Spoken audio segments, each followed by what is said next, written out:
NightMerica is an independently produced podcast.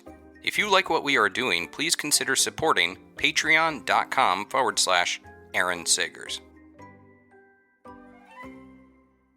Welcome to NightMerica, a podcast that takes you on a tour of the abnormal, paranormal, weirdly true, and truly weird in every corner across this nation. Because whether it's ghosts, aliens, monsters, or monstrous humans, there's something strange in your neighborhood. Episode 46, Ape Canyon with Eric Altman. Ahoy, hoy, NightMericans! Aaron Sagers here, your host, and I'm happy to have you back for another episode of NightMerica of Strangeness, and I'm excited for my guest co-host for this episode. This is a buddy that I've known for a long time. I say that periodically. Actually, I kind of say that a lot on this podcast because really, what's the fun of having a podcast if you can't just basically bring in all of your friends and the people you've known for a long time to tell you a story? And in this case, I just happen to know a lot of really cool people and have a lot of friends that have interesting expertise. So, with that said, this gentleman I've known for a long time. He is an expert, I would say expert in the field of cryptozoology and exploring the unexplained creatures that are out there. He is a cryptozoologist. He specializes in the research of Bigfoot/Sasquatch with a combined 39 years of the study and research of the phenomena. He's very well respected. He is a field researcher, a contributing author, and director of the Pennsylvania Cryptozoology Society.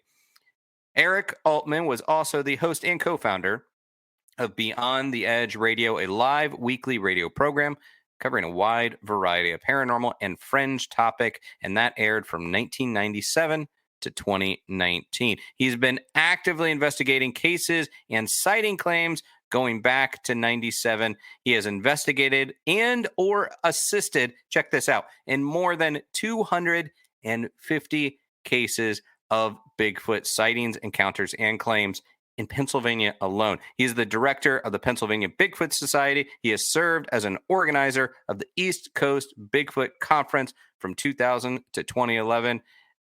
Beginning in 2016, he organized and hosted the Pennsylvania Bigfoot Camping Adventure, which was an annual charity fundraising event that has successfully concluded its third year in 2019. I'm sure it would have gone in 2020 as well, but of course, 2020 being as crazy as it is, we have to postpone it a little bit. Eric is a much sought after public speaker on Bigfoot. He has lectured all over the country, going back to 2000, and he's been featured in multiple documentaries, television programs on Destination America, Travel Channel, Destination Plus, and films about Bigfoot. I've worked with him on shows. He has written and contributed to multiple books and articles on the subject, and also been interviewed on countless radio and internet podcast interviews, and has appeared in newspaper articles and other forms of print media. And I am happy to have him here with all of those credentials. He is bringing a lot of expertise to NightMerica. So, Eric Altman, welcome to NightMerica. Thanks for joining us, my friend. It's good to see you, Aaron. Man, I should get that guy on my podcast. Well, it's funny. As I said, the joy of doing these interviews and whatnot is just bringing along your friends and talking with them. And it's great in the paranormal field, right? Because no disrespect to anyone who works an honest job. I respect that. But it is pretty great about the paranormal field in particular that the friends you can call upon to talk to you have such a wide array of expertise, such as talking about cryptozoology. It's a little bit more exciting than accounting, I think. Yeah, much more so. Numbers are boring. Well, we first met, I think it was at Phenomenology many years ago, which is a paranormal event that at the time was running in Gettysburg. But is that when we first met? Yeah, I believe so. It was a Phenomenology, like the second one, I think it was. Yeah, it was a long time. I think I still have one of those great Pennsylvania Bigfoot Society T-shirts that you guys used to sell. That's still in my collection of paranormal tees. But well, let's dive right in and let me ask you some questions. I mean, first off, how does one become a cryptozoologist? This is a softball question. Obviously, I know a lot of folks out there. I've known you for a long time, but for anyone that doesn't know, how does one become a cryptozoologist? Well, a cryptozoologist isn't really a doctorate or a PhD or anything like that. It's a name that's given to people that study creatures that haven't been identified or recognized by science, unknown creatures or creatures that are thought to be extinct. So there really is no profession of a cryptozoology. It's a title that's given to guys like me, Lauren Coleman, that study the phenomenon. I'm sure you're familiar with zoologists. They actually go to school for zoology, and learn about animals and stuff like that. Cryptozoology itself is not an academic, what's the word I'm looking for, field of study, at least not yet. It's not a degree that you can necessarily go attain. It's more something that you gain through expertise and through research. Yeah, we study the phenomenon of different animals, and we learn about them, we research them, and over time you become more and more familiar with the topic, and it's in ins and outs and different functions, different behaviors, different degrees of each species that you're studying. So in a sense, you do become kind of an expert the longer you do it and the more you do it, but there really are no true experts when it comes to these creatures until they're scientifically recognized and proven as a legitimate species. So cryptozoology, it's just a title, in my opinion. And there's a lot of people who call themselves cryptozoologists. I'm just an average guy who gets out there and looks for Bigfoot. Mm-hmm. Yeah. Well, speaking of Bigfoot, well, first off, this is the controversial question. There has been a bit of a debate in recent years about whether or not we should continue calling this creature Bigfoot versus Sasquatch. And in fact, some people, I've spoken to some mediums, some psychics that are saying he doesn't even like being called Bigfoot, or she doesn't like being called Bigfoot, that instead prefers Sasquatch, and we should retire the B word. What do you think? Do you think we need to retire Bigfoot? Well, that's a hard question to answer because the term Bigfoot's been around since 1958. So that's what everybody's pretty much familiar with when it comes to this creature. The term Sasquatch is only one of several hundred Native American names given to the creature by the Chehalis Indians out of British Columbia. And a matter of fact, we'll be talking about Ape Canyon in 1924. That's where the term Sasquatch was coined in 1924 by J.W. Burns, who was visiting with the Chehalis Indians. And they talked about a giant fellow tribesman of the forest, a wild man of the forest, if you will, and they called it Sesquehavis. And J.W. Burns actually anglicized that word into Sasquatch, which we're familiar today. But the term Sasquatch is only one of many, many names Bigfoot's given by a variety of different Native American tribes across the country. Right. I mean, you automatically know what you're getting when you say Bigfoot. We automatically conjure an idea, so it is a bit of a shorthand. I guess Sasquatch as well these days. But aside from Bigfoot, what are some of your? I mean, I'm a skunk ape guy. Love skunk ape. Growing up in Florida. But what's your Momo, wood booger? What's your favorite name for Sasquatch? I like the Grassman, to be honest with you, out of Ohio. It just has a 1970s feel for it, kind of a Cheech and Chong type of thing. But yeah, it's just one of the many names, the localized names that people around the country give their creature. You mentioned Momo from Missouri. Yeah. And the skunk ape from Florida, obviously, the woolly booger from Texas and Oklahoma. I mean, there's so many different names that localized areas have for this creature. It's kind of like the Native American names. People know them by different contexts. Wild Man, the Muddy Creek Monster from Mountain Illinois, Southern Illinois. So there's a variety of different names that fit the creature based on localization. Yeah, and across the globe as well, not just North America. But so for you personally, what got you into Sasquatch? What got you into Bigfoot? I mean, everybody has their entrance into the paranormal for one reason or the other. How did Bigfoot hook you? Well, as a kid, 9 or 10 years old, I was a big fan of those really bad B horror movies. The Day the Earth Stood Still, Attack of the Giant Spider, People from Mars. Those kind of really crappy B movies. Crappy but great. They love them. Yeah, they were. And that one particular movie, you can see over I think it's my right shoulder over here, on the back wall, that movie poster. Legend of Boggy Creek was a film produced by Charles Pierce. Yeah, right. That one right there. I'll get it. But that was produced by Charles Pierce back in 1970, 71, and then released as a film in 1972. And it's a docudrama about a little town called Fouke, Arkansas, where the people of Fouke were having these ongoing encounters and sightings of this wild hairy hominid running through the swamps and the bottomlands. And I saw that when I was probably about 10 years old in 1980. It was on public TV by then. It made its round through the drive-in theaters and made it to TV. And I saw it, and I was always interested in, like I said, the sci-fi movies, the horror movies and stuff like that. So here's a movie that's possibly has some truth to it, because right in the disclaimer, the very opening shot of the film, it says based on a true story. And that really fascinated me as a kid. Think, okay, well, maybe monsters are real.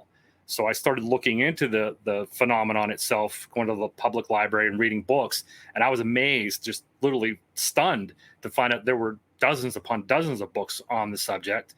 There were hundreds of newspaper articles. And what really blew me away was there were sightings of Bigfoot in my home state, in my hometown, back in the early 1970s, 73 and 74. So from that point forward, I was hooked.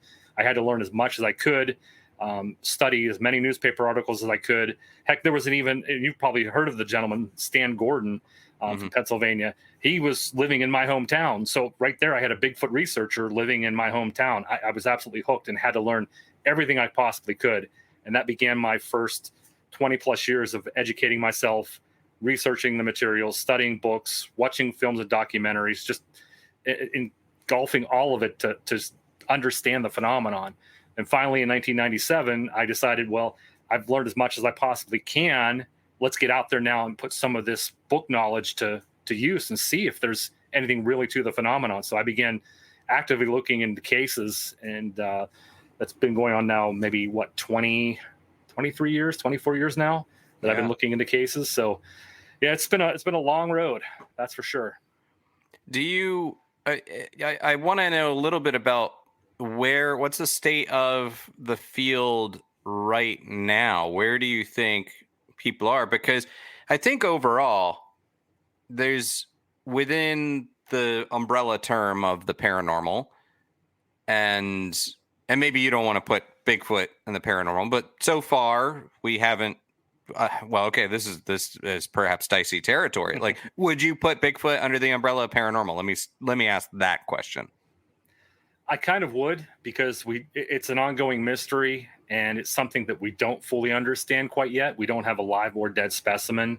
Science hasn't acknowledged this animal exists, and there are a lot of folks who have kind of leaned over towards Bigfoot possibly having attributes that we don't quite understand yet. Therefore, he kind of does fit into the paranormal realm in a way. Well, there's certainly some people that have theories that maybe Bigfoot's a ghost. Maybe Bigfoot is an interdimensional being, and then that's also, we're referring to one Bigfoot, one Sasquatch, as opposed to multiple or an entire species of them and running around out there somehow. But so what's the state of the field right now? Because you do definitely see more talk about aliens and extraterrestrial life, and it's gaining some sort of mainstream acceptance. Maybe not acceptance. It's close to acceptance. But where is what's the state of Bigfoot? Do you think we're coming to a point where people are coming around to belief in Sasquatch?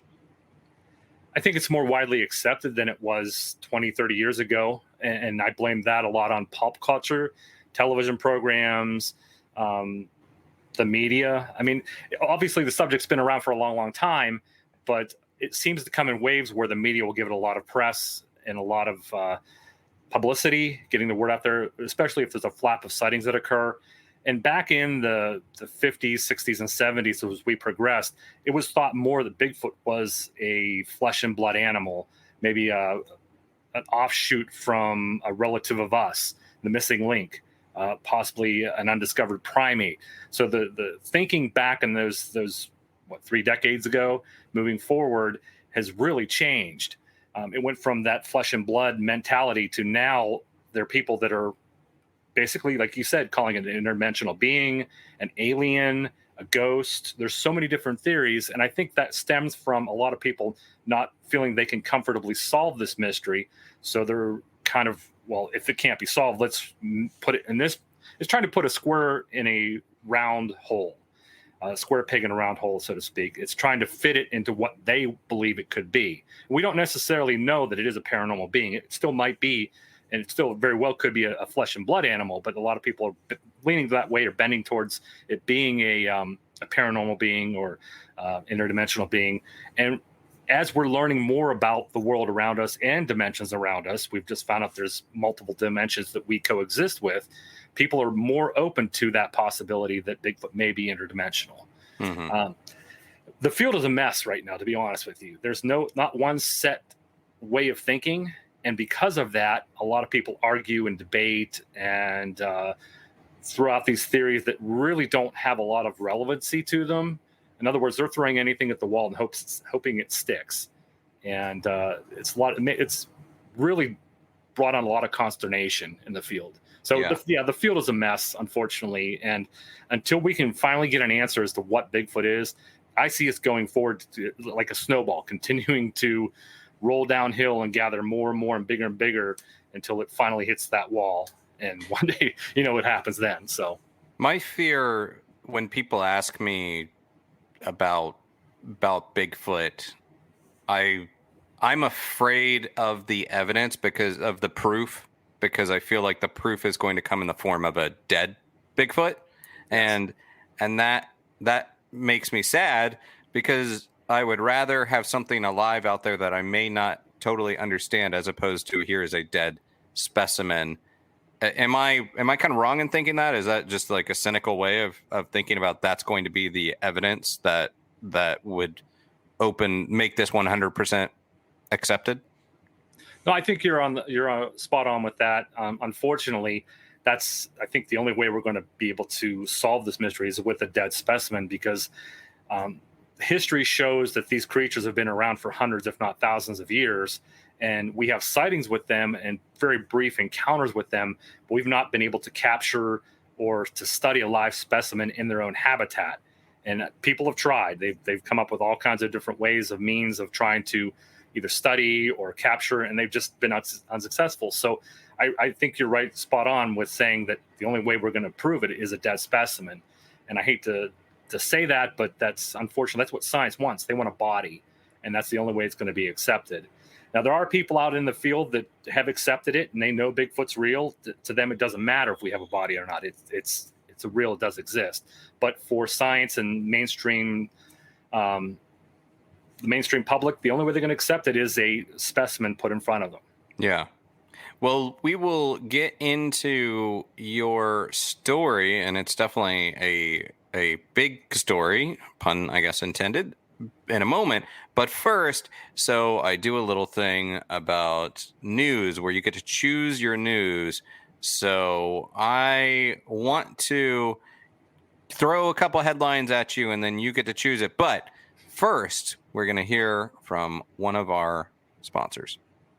Support for NightMerica is brought to you by Manscaped, which is the best in men's below-the-waist grooming for more than 2 million men and counting. The best way to get started is with the Manscaped Perfect Package 3.0, and this is full of the best products to keep you looking, smelling, and feeling nice. The Perfect Package 3.0 is led by the revolutionary third-generation Lawnmower 3.0 trimmer that has advanced skin-safe technology and features a cutting-edge ceramic blade to reduce grooming accidents. And we talk about a lot of weird stuff on this show, but we do not support bloodletting. So avoid that altogether with the Manscaped Lawnmower 3.0. It's also waterproof and that prevents a mess on the bathroom floor and in the sink. So let's be real. Unless you're a ghost, you are going to smell sometimes. I mean, demons, goblins, Sasquatch, and humans, they all stink. So do you, guys. But with the Crop Preserver and Crop Reviver ball deodorant and ball toner, you can smell good. And the manly scent is attractive. It's going to help set the mood. And I personally enjoy the new Refined Cologne. That's a signature scent by Manscaped, and it is a perfect complement to the entire collection. It completes your grooming game. The Perfect Package 3.0 also comes with a pair of Manscaped boxers. Toss those ratty, overused undies. Just get them out of there. And trade up with these high-performance anti-chafing boxers. They are easily the comfiest boxers I have ever had. And if that is not enough for you, you should check out the Shears 2.0. Now, what are those? This is a luxury 4-piece nail kit that features tempered stainless steel tools within a compact case made of premium leather, and there's a magnetic closure. It's actually really nicely designed. You got these tweezers, these round point scissors, fingernail clippers, a nail file. It all comes together really nicely. I'm really digging it. Okay, so how do you get the Perfect Package and the Shears? Well, you're going to head to manscaped.com, and you are going to enter the code NightMerica20, and that gets you 20% off plus free shipping. Again, manscaped.com, enter the code NightMerica20 for 20% off plus free shipping. Manscaped, the right tools for the job. And we're back, and it's ready for Eric Altman to choose your news. 2 headlines. Okay, the first headline. CCTV footage shows creepy moment triplets start talking with invisible figure. That's headline 1. Or headline 2, could NASA start seeking out alien civilizations by hunting for air pollution? Which headline do you want to hear about? I'm going to have to go with number 1, the triplets talking to whatever they're talking to. That sounds pretty interesting.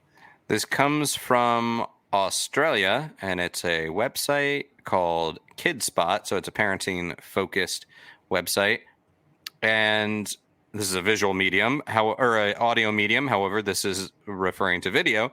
But creepy CCTV footage has captured what appears to be triplets talking and squealing with an unseen figure in their bedroom. In the footage, the 3 2-year-olds can be seen running around their room before all joining each other next to a wall, pointing to something in front of them. Their mom, Caitlin Nicholas, recalls overhearing the toddlers Presley, Millie, and Hayes arguing with each other. Oh, and this happens in the homes in the U.S. state of Georgia. And Caitlin says, the unsettling encounter has only happened once, but it's not the first paranormal experience to occur in their home. Caitlin first thought to check the baby monitor when this happened after hearing squealing from her triplets' bedroom and saw them arguing with the wall. And in the footage, you can see one of the toddlers can be seen giggling and pointing to the wall and then looking back at their siblings as if to beckon them over. And then that's when they all walk to the wall before the first toddler runs away. And then it's a 5-minute video, and you can really see all of these kids looking in the same direction, beginning the conversation with this, maybe something's there, maybe not. And then there even appears to be this little game that they play. And then at another moment, it looks as if the girls are hiding in fear. It's a lot. It's a significant length of a video. 5 minutes of weird footage is quite a bit of time. So what do you think about that? Do you think he chose correctly? Is that a good story for you? That's an interesting story. It makes you wonder what they were communicating with or looking at, that's kind of creepy.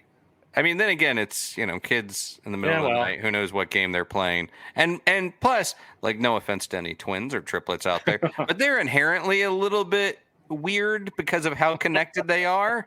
True. So who knows? True. Maybe we're looking at that thinking, oh, it might be a ghost, but instead it's their telepathic ability is being shown off or something. But yeah. So, all right. Well, let's dive into the story. Now, this is the story of Ape Canyon. This is a big story in Bigfoot lore. And I'm going to let you launch into it. I'm going to just interrupt you on occasion with some questions. So, Eric, set the scene for me. Right, so this is one of, like you said, the classics in Bigfoot lore, and one that I became familiar with when I first started researching this. This takes place in southern Washington State in July of 1924. Probably, I think it was the 13th or 12th of July 24 when this whole incident took place. But let me go back about 6 years, because these gentlemen, they were prospectors, miners in the southern slope of Mount St. Helens, were up there looking for gold. And they had come across a pretty good vein of gold, and they set up a claim, and they were spending 6 years prior to this event up there in that mountain looking for gold and going up every couple weeks and staying in a cabin they had built. And they had built this cabin out of pine logs, very sturdy, no windows. And it was a very small cabin, just enough for the 6 prospectors. And they wanted to stay there as long as they could and collect as much gold as they could. So they spent a lot of time up there. And during that first 6 years, they were going up to this canyon. And prior to this, it was not called Ape Canyon. So we'll keep that in the back of our minds for now. But they went up to this canyon, and it's about 8 miles from a little community called Spirit Lake. And they would go up there and they do their prospecting, looking for this gold. And every so often they would hear strange whistling or high-pitched howls that would seem to emanate off of the ridge lines around this canyon. And it would echo through the canyon, and they'd hear the whistling, and they'd stop and look at each other like, what is that? We never heard that before. And they could never figure out where it was coming from. And from time to time during that 6-year period, they would also find very large human-looking footprints. And of course, they had heard rumors and stories about Native Americans still being in the area. And they just figured it was another tribe that was still pretty wild and out there in the forest, sharing the forest in that canyon area with them. But they never saw anything. And they never really had anything to worry about. They felt comfortable up there. They were never threatened, other than hearing these weird sounds and seeing these strange footprints. Well, but these, at this point, there was local lore about something out there, correct? From the native people, from the Native Americans. Yeah, it was basically the talk of this kind of wild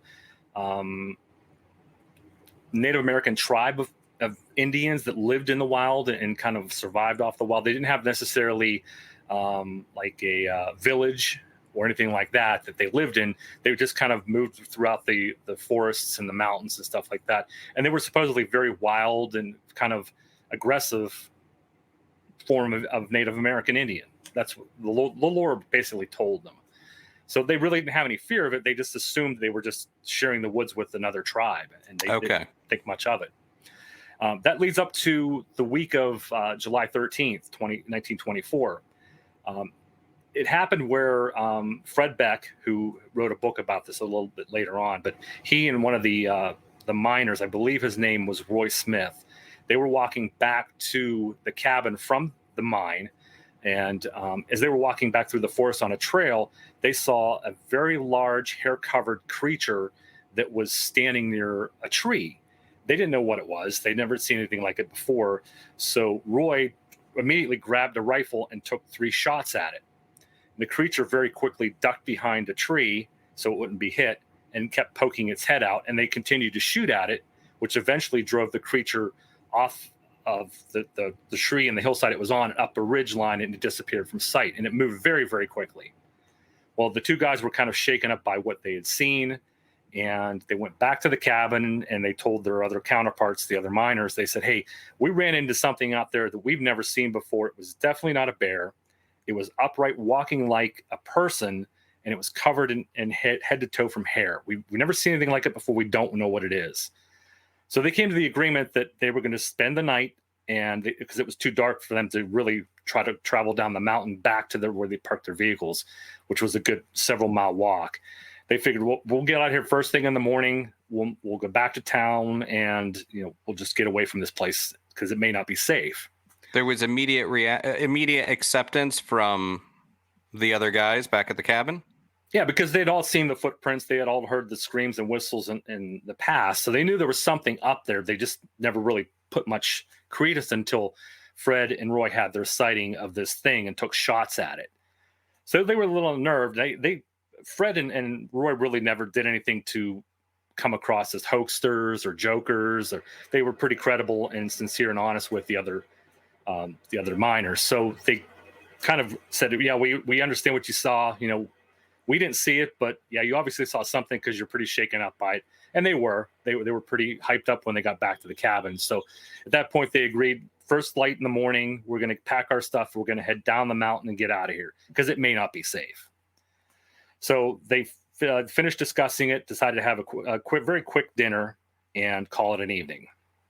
So they did. They had a very quick dinner and just went to bed. Now, as I mentioned earlier, this cabin was not a very big cabin. It was small. And the bunks were lined up where they could sleep 2 people foot to foot. In other words, the feet going this direction, the feet coming this direction. And the rest of the miners would sleep on the floor in either sacks or bags or blankets that they had brought with them.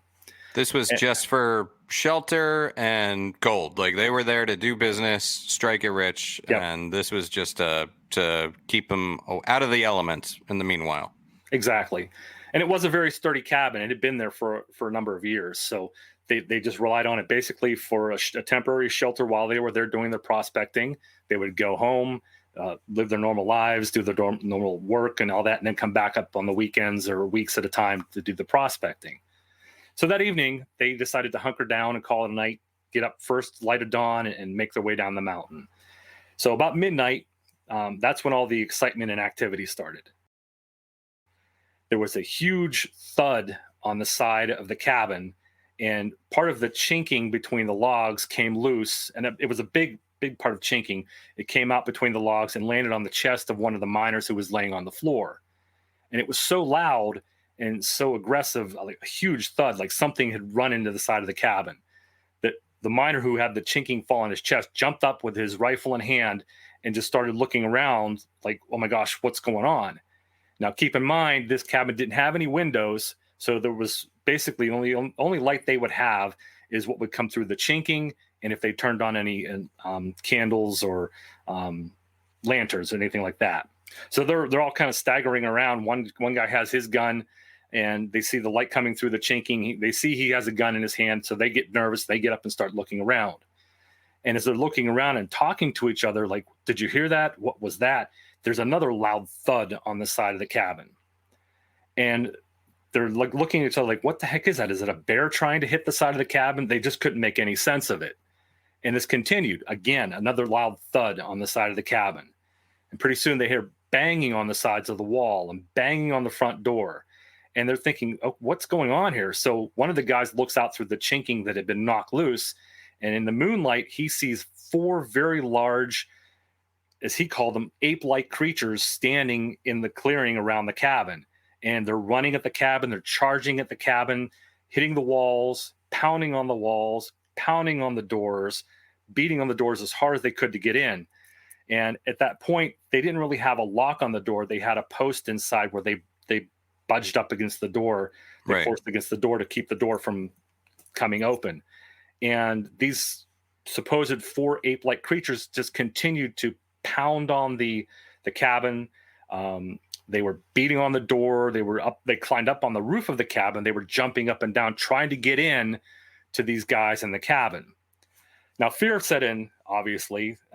Confusion, panic, and fear set in. So the guys began shooting through the walls of either through the chinking that fell out or through the ceiling, just trying to get these, whatever they were outside, to stop. And the attack would go on for 15, 20 minutes at a time. Then they would back away and stop. And the guys would stop firing once the aggression stopped towards them. And this went on all night. It would get real active again. They would run into the side walls of the cabin. They'd pound on the cabin door. They'd pound on the roof. They'd jump up on the roof. And there was points where Fred Beck, in his book that he wrote later, talks about hearing rocks being thrown down from the ledge above the cabin down onto the roof of the cabin. So the miners in the cabin felt they were under siege by these ape men, if you will. They didn't know what they were at the time. They were just looking out the chinking and seeing the missing chinking and seeing these humanoid hair-covered creatures running around the clearing and attacking the cabin, trying to get in to do whatever to the guys in the cabin, whether it be harming them or just trying to get in. They didn't know. So the siege lasted all night. There was gunfire. They would shoot outside, just randomly shooting to try to scare them off. And the activity would die down for 10 or 15 minutes. It would get quiet. They wouldn't hear anything. And they'd be like, okay, maybe they went away. Then all of a sudden it would start up again, beating on the walls, beating on the front door, running full force into the side of the wall, trying to knock this cabin over. They said at one point, according to Fred's book, that it almost felt like they were trying to push the cabin over from its side. There were several of the creatures working together to try to lift the cabin up and flip it over, if you will. And the siege lasted all night. And eventually, in the morning, come daybreak, the siege ended. It just abruptly ended, and it got quiet. So the gentleman stayed inside the cabin for a while and listened and looked out the missing chinking of the logs, didn't see anything, didn't hear anything. So finally, they decided to go outside and investigate. And when they went outside to investigate, that's when they found very large human-like footprints all around the cabin. They found very large rocks all around the cabin, strewn like they were either thrown at the cabin or they found rocks up on the roof. So there was obviously sign that these creatures were there, and they tried to make an aggressive entrance into the cabin. So as they're outside looking around, they came to an agreement. I think we need to go. We need to go now. And just before, I mean, that's a pretty reasonable response of sure. Like, let's scoot out of here. Yeah, and as they were leaving, Fred Beck claims that he saw one of these creatures about 80 yards away from the cabin, hiding behind a tree. And he claims he shot at it 3 times, hitting the creature and causing it to fall 400 feet into a ravine below. And at that point, they had enough. They said, let's go. They left over $250 worth of prospecting tools and equipment. And as you know, back in 1924, that's pretty valuable equipment to leave up there. And they left it. And they went down the mountain as quickly as they could. And this is where the story becomes kind of controversial, because we have this classic story. They go down the hill. The first place they come to is a ranger station. And Fred Beck and Roy Smith and Roy's son went into the ranger station and told 2 of the rangers who were working there what they had experienced. And the rangers thought, well, maybe it was a bear. Maybe it was, something. Maybe it was a Native American up there, or, they angered a tribe or something. But they did agree to go back to the cabin, which they did. And they looked around the cabin, and they saw the very large human-like footprints. They saw the very large boulders that were strewn around the cabin. And the rangers came to the conclusion that the miners, the prospectors, faked this. They said that they used the palms of their hands and the knuckles of their hands to make the human-looking footprints in the ground. They weren't impressed by the boulders that were laying up against the cabin or some of the small rocks that were on the roof of the cabin. They felt that the miners could have done that themselves. But the story got out. And what's kind of funny is that the group agreed not to talk about it after the rangers came up and debunked the claim. And they said, well, we're just going to not talk about it. We're going to leave it quiet.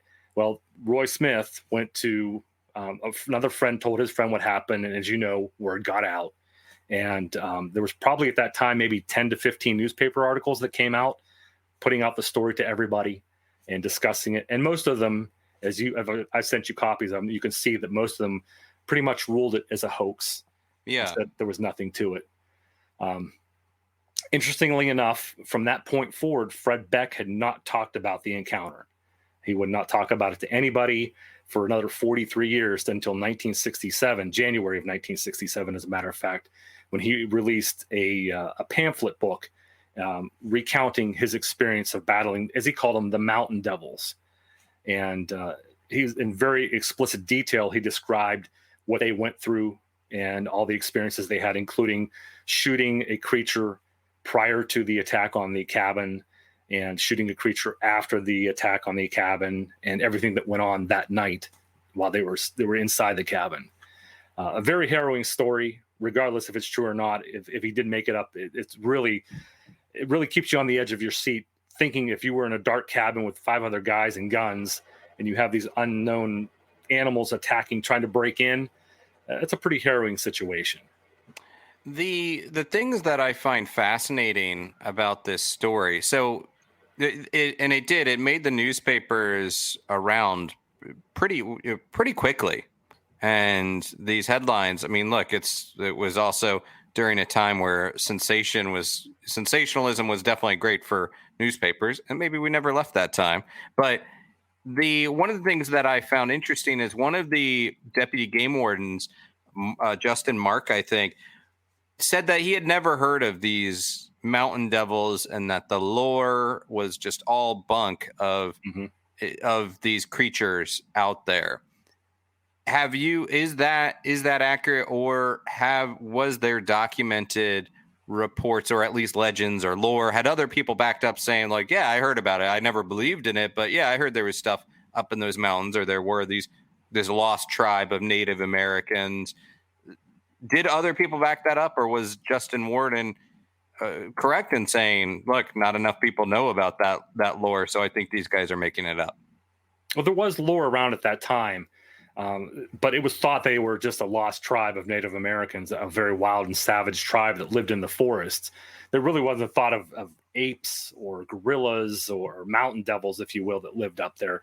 Although some of the Native Americans did talk to them about some of the creatures that lived up in that area, possibly being a sasquatch. They were familiar with that being seen up in there. But there was some, it just wasn't brought to the attention of the wardens. And my thinking is, even if it was brought to the attention of the wardens, they probably poo-pooed it, saying, it's an urban legend, it's a story, and that's all it is. They probably never saw any proof of these animals or had any legitimate documented stories that they could find evidence for or talk to eyewitnesses for. So they probably thought it nothing more than a legend and left it at that. What I also kind of find interesting, so the book or the pamphlet that Fred Beck released, you said it was, what was it, 1960, 1970? 1967. 67. Yeah. So, but prior to that, so the group did release a statement in July 1924 saying, quote, "We expected that people would disbelieve us, but we ran into the beast, whatever it was, 4 times and finally packed up and left a perfectly good mind to get away from it." And now there's something about that I think is interesting. You don't just walk away. As you mentioned, you have $200+ of mining equipment, but also the land. I mean, when you're there to work and you've invested so much of your own money into it, it doesn't strike me that you're just going to walk away on a flight of fancy or too much whiskey from the night before. That is literally walking away from your potential future. Exactly. Yeah, they gave up a lot to walk away from it cold without ever going back, other than to take the rangers up there to show them the cabin in the area. They didn't go back to the area. They after that occurrence, like I said, Fred Beck didn't talk about it for almost, 43 years. And he didn't release the pamphlet until 1967. I think at that point he was at the age where it didn't matter to him anymore. I mean, he was getting up there in years, and he figured he wanted to get the story out there with the help of his son. And they released that pamphlet, him fighting the apes of Ape Canyon is now called, the Battle with the Apes. So yeah, it really boggles the mind why. I mean, and they knew people wouldn't believe them, but why would you leave all that prospecting equipment up there? Why would you leave a possible vein of gold and just walk away cold from it? That just doesn't make sense. Okay, well, what if what if at that point they had spent enough time, 6 years, something like that, going up there, didn't really get enough to pay off? Was this part of just like a scheme to say, like, okay, maybe we can walk out of this and then either sell the land or try to get out from underneath it? Was there any thought that those hills were dry, so crazy as it is, maybe this is a good way scheme to get out of this property? Well, if you think about it, and this is just me putting my logical sense into it, if you wanted to sell the property and have someone pay decent money for it, you wanted to make money off of your investment, why would you come up with such a crazy story that there's huge mountain devils or ape-like creatures running around up there? That may chase people off and have less possibility of an investment buyer to buy that property. I think if you wanted to walk away from it, you would want to show, hey, this is what we've got out of the area so far, and Sure. it does have potential. So you want a buyer to come in and buy it, obviously. You don't want to put out a crazy story and have everybody think you're nuts and then run a risk of not being able to sell it. Did they hear sounds emanating from these creatures roaming around the cabin? You said earlier in the day, or that in the past they would hear the whistling sound.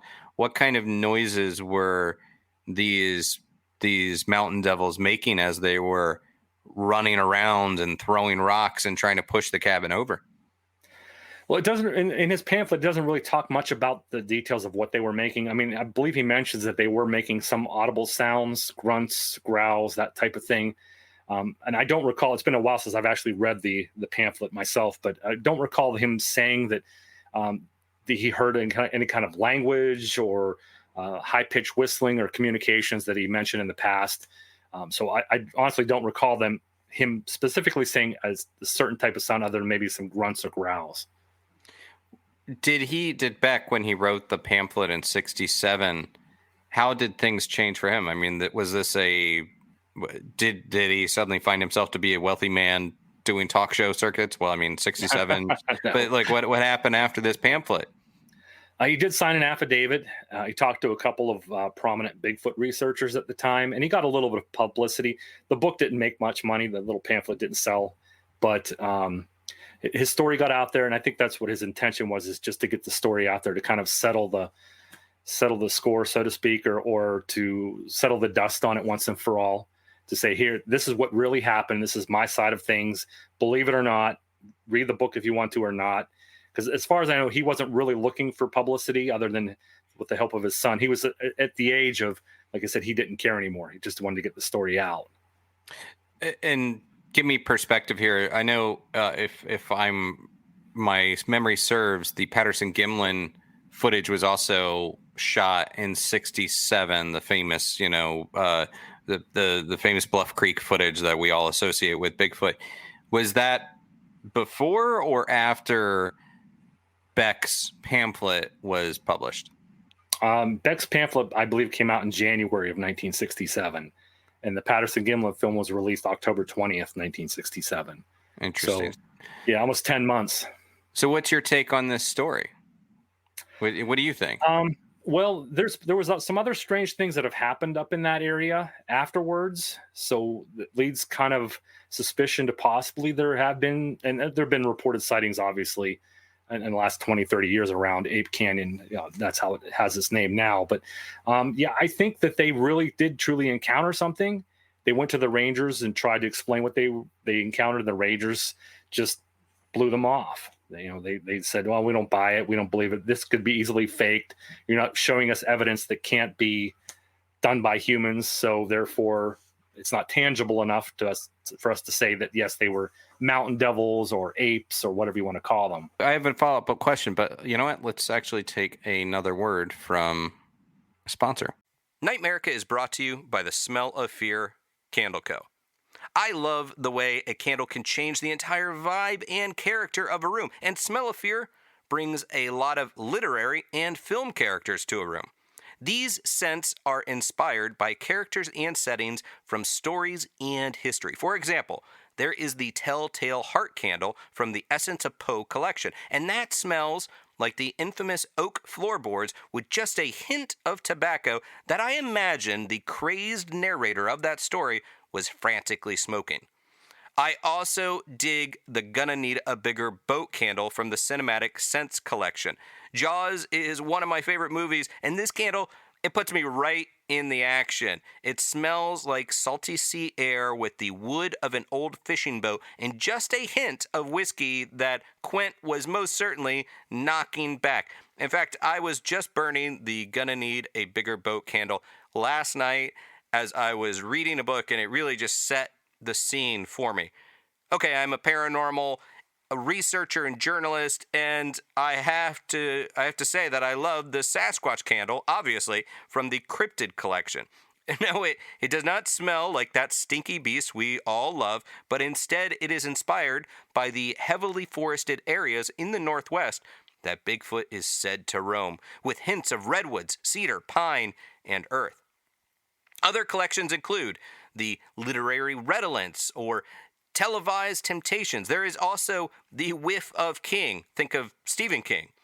So with more than 80 candles and counting, Smell of Fear Candle Co. has you covered, and they have new candles released monthly. For instance, there is the Beware the Crimson Peak. That is a new scent that smells like earthy red clay. And I love the TV show What We Do in the Shadows. And that theme song, You're Dead, it gets stuck in my brain all the time. So there is the You're Dead candle, which is an homage to What We Do in the Shadows. And it smells like red currant. And there is also the Spellman candle inspired by The Chilling Adventures of Sabrina. And that has a classic dragon's blood scent. So these candles are a coconut soy blend with no paraffin, so they are eco-friendly. They're organic, renewable, sustainable, minimal environmental impact. They're also clean burning, and there is almost zero soot in comparison to other types of wax candles. I also like the fact that they are slow burning, and they have this fantastic scent throw. It fills an entire room, and it's nice that they're not made with nasty chemicals. So these candles are available in several shapes and sizes, as well as in different wax melts. Plus, Smell of Fear Candle Co. donates a portion of profit to various non-profit organizations monthly. Past donations have gone to COVID relief funds and pet rescue organizations. And that's just really nice. I like supporting a company that supports others. Finally, with the code NightMerica, you can get 15% off your order at thesmelloffear.com. Again, code NightMerica for 15% off. So check them out, Smell of Fear Candle Co. They make good sense. And we're back.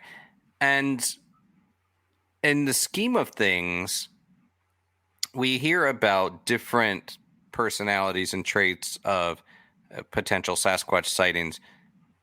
What made this different for you? Like in the entire spectrum of Bigfoot sightings, attacking people this aggressively is pretty notable, or is it? I mean, how is this different look wise, sound wise, behavior wise compared to what you studied and what is generally talked about in the field?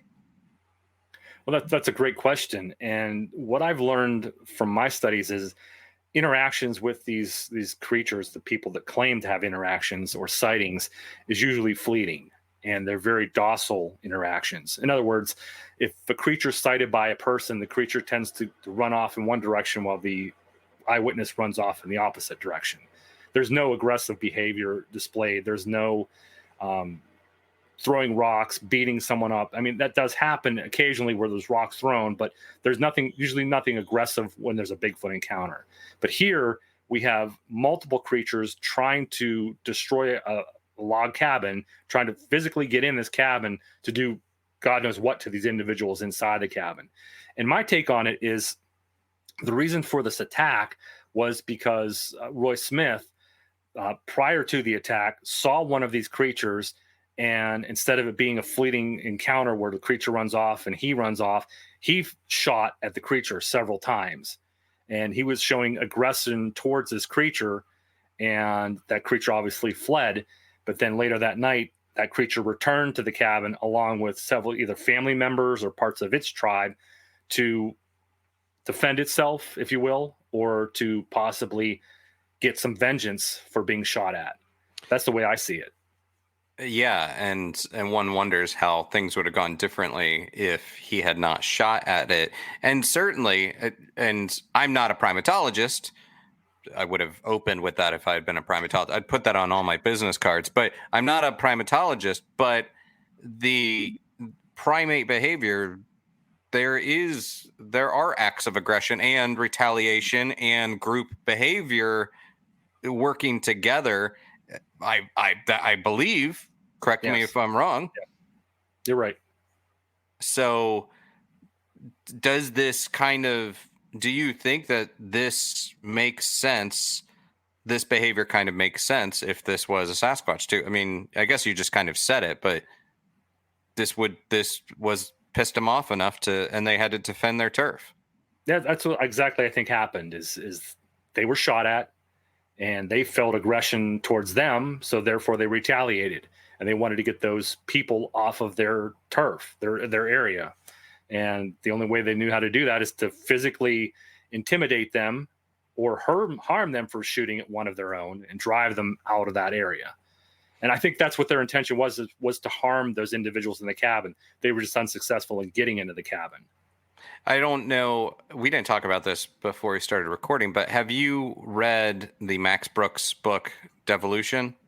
I have not yet. I've heard it's very interesting, but I have not yet. I do find it interesting. I feel like Max Brooks, I've interviewed him multiple times. The man does his research. He's not actively saying that these things exist or not, but if it were to exist, this is how it would behave. But you also, I think, when you read the book, you will see that there's a lot of, he knows Ape Canyon.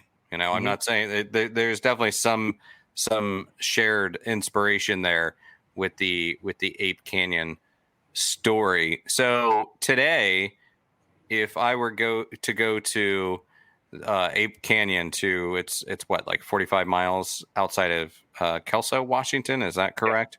Yeah, about that, yeah. What would I find today? Well, it's basically just a clearing, an open clearing, meadow with some pine trees surrounding it. It's really nothing. I mean, there's some trail markers that have arrows pointing to Ape Canyon. And interestingly enough, the remnants of the cabin wasn't discovered until 2013. A gentleman by the name of Mark Marcel had done a lot of research on the canyon and on the incident and trying to locate the remnants of the cabin. The cabin stood intact for many, many years after the encounter, but for some reason it burned down, and no one knows how or why it burned down, but it burnt down. So there was nothing left after that fire. And no one knew the exact location of the cabin until Mark started doing research. He finally found some of the prospectors' tools that were left there, and they were under dirt and buried in the ground and stuff like that over time, obviously. And he found part of a foundation, what he believed was the actual cabin. So in 2013, he released a pamphlet of his own talking about Ape Canyon and talking about his discovery of the remnants of the cabin. So it was there. But today, people go up there all the time. They hike, they camp up there, and it's just a big meadow with some pine trees around it. Nothing too exciting to it. Yeah, and Beck, I believe it was Beck to describe these as 7 to 8 feet tall, 400 pounds, flat-nosed face surrounded by an encircling halo of black hair mixed with white, with ears that were huge, cupped, and pointed. How does that fit within eyewitness accounts of Sasquatch? That pretty much matches with a lot of what people say. A couple different things is the hair, the hair around the face, the white. That's not a common trait, but that doesn't mean it doesn't happen. The cupped ears, usually people, when they talk about seeing a Bigfoot, they don't describe ears because they don't see them. More likely they're hair covered. So his description pretty much fits what people describe, the 7 to 8 feet tall, massive shoulders, covered in hair, 400 or 500 pounds. Yeah, that pretty much fits into what people describe. And if you really think about it, in 1924, there wasn't a lot of communication going on around the country, let alone that area about Bigfoot, unless you were familiar with some of the lore that was spread by either the Native Americans or passed through miners or prospectors or outdoorsmen, mountain men, if you will. So it wasn't publicly known about these creatures. So his only knowledge about it was the stories that, like we talked about, the lore that was passed around about this supposed tribe, this wild savage tribe that ran around up there. Yeah, that's something I really love about these old clippings when you dig into the archives of, now we just automatically say Sasquatch or Bigfoot or maybe something a little bit more regional, but Bigfoot is generic term. But hairy bodies like bears is one headline, tribe of, quote, ape Indians, or the devils, or ape men, or gorilla, or, it's so even within the headlines, there's disagree. Well, there's not a consensus about what to call them. It was so early in the reporting of this phenomena that we hadn't settled on the name yet. And, right. And I think that's really cool. Well, all right, so this is a big one in the Sasquatch reporting. And anything else that is worth putting out there about Ape Canyon in this story? And I appreciate you sharing. This is great. Like, it's so fascinating. I've heard the story before, but you definitely kind of give us a nice timeline and line everything out very very detailed oriented. So I appreciate that. But anything else about Ape Canyon and the Mountain Devils? Well, there's a really interesting story I can share with you real quick that took place in the Ape Canyon area that brought a lot of speculation that one of the investigators thought possibly the Mountain Devils or the Ape Men got this guy. And that happened in May of 1950. There was a very well-versed outdoorsman and expert skier named Jim Carter who disappeared from the Ape Canyon area without a trace. And he was up there with a group of other individuals. They were doing some mountain climbing and planning on skiing. And he decided to leave the group and ski down the mountain so far to come around a bend, and he would photograph these guys as they were coming down the hill. And he went down the hill around the bend, and that's the last they ever saw him. And the guys came down the hill skiing after him and following down his trail from the skis, but there was no Jim Carter.